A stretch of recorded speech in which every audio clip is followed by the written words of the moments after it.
NSSുമായുള്ള ബന്ധം ശക്തമാക്കാൻ ഉറച്ച CPIഎമ്മും അനുനയിപ്പിക്കാൻ ഒരുങ്ങി കോൺഗ്രസും രണ്ടുപേരും രണ്ട് വഴിയിലൂടെ പെരുന്നയിലേക്ക് നീങ്ങാൻ ശ്രമിക്കുകയാണ്.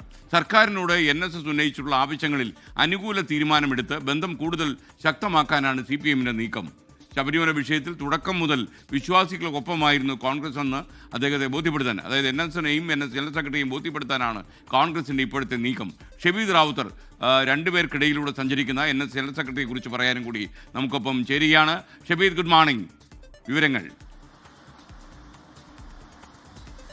Very good morning. പെരുന്നയിലെ വാതിൽ വിശാലമാണ്. അത് പലപ്പോഴും രാഷ്ട്രീയ അന്തരീക്ഷത്തിൽ, രാഷ്ട്രീയ കാലാവസ്ഥയിലൊക്കെ നമ്മൾ കണ്ടിട്ടുള്ളതുമാണ്. നിലവിൽ ഇപ്പോൾ സാഹചര്യം വളരെ വ്യത്യസ്തമാണ്. കഴിഞ്ഞ ദിവസമാണ് അയ്യപ്പ സംഗമത്തിൽ പ്രതിനിധി അയച്ച NSS general secretary Sukumaran Nair സർക്കാരുമായിട്ടുള്ള അടുപ്പം, അതല്ലെങ്കിൽ ഇടത് ചായ്വടക്കം വ്യക്തമാക്കിക്കൊണ്ട് നിലപാട് പറഞ്ഞത്. പിന്നീട് അത് ഇന്നലെ ഒരു തുറന്നു പറച്ചിലായി മാറുകയും ചെയ്തു. പ്രത്യേകിച്ച് ഈ വിശ്വാസ പ്രശ്നങ്ങളിൽ സർക്കാർ ഇപ്പോൾ നിൽക്കുന്നത് വിശ്വാസ സമൂഹത്തിന്റെ ഒപ്പമാണെന്നും മാത്രവുമല്ല BJP കേന്ദ്ര സർക്കാർ കാര്യമായി ഇടപെടൽ നടത്തിയിട്ടില്ലെന്നും കോൺഗ്രസിന് അക്കാര്യത്തിൽ ചില ഒളിച്ചുകളി ഉണ്ട് എന്നൊക്കെയുള്ള പരസ്യ കുറ്റപ്പെടുത്തലായിരുന്നു അദ്ദേഹത്തിന്റെ നിലപാട്. ഇതോടുകൂടി CPIഎമ്മിന് അക്കാര്യം കൂടുതൽ ശക്തിയായിട്ടുണ്ട്. മാത്രവുമല്ല അയ്യപ്പ സംഗമത്തിലെ NSS പ്രാതിനിധ്യം അത് വരും ദിവസങ്ങളിൽ ചർച്ചയാക്കാനും CPIഎം തീരുമാനിക്കുന്നു. ഒരു കാരണവശാലും NSS പോലെയുള്ള സമുദായ സംഘടനകളുമായി ഇടഞ്ഞു നിൽക്കേണ്ടതില്ല എന്നുള്ളതാണ് CPIഎമ്മിന്റെയും അതേപോലെ LDFന്റെയും ഇപ്പോഴത്തെ തീരുമാനം എന്നുള്ളതും ഏറ്റവും പ്രധാനപ്പെട്ട കാര്യം. അതേസമയം കോൺഗ്രസിനെയും BJPയും സംബന്ധിച്ചതൊരു തലവേദന തന്നെയാണ്. പ്രത്യേകിച്ച് കോൺഗ്രസിനെ സംബന്ധിച്ച് കോൺഗ്രസ് ഇതുവരെ NSSുമായി നടത്തിയ സമദൂര സിദ്ധാന്തം അതൊക്കെ പൊളിഞ്ഞു പോകുന്നത് നമ്മൾ കണ്ടു. പ്രത്യേകിച്ച് ഇങ്ങനെ ഒരു പ്രതികരണം കോൺഗ്രസ് പ്രതീക്ഷിച്ചതുമല്ല. അതുകൊണ്ട് തന്നെയാണ്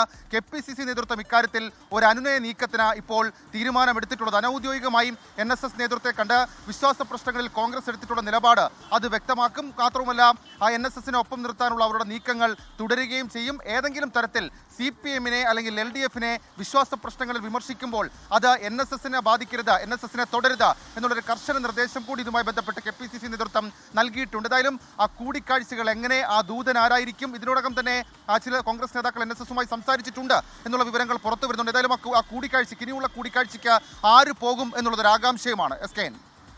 ലോകത്തെവിടെയായാലും ഏത് സമയത്തും 24 വാർത്തകളും ഓഗ്മെന്റഡ് റിയാലിറ്റി പാക്കേജുകളും എക്സ്പ്ലെയിനറുകളും വിശദമായി കാണാൻ ഞങ്ങളുടെ YouTube ചാനൽ നിങ്ങൾക്ക് സബ്സ്ക്രൈബ് ചെയ്യാം.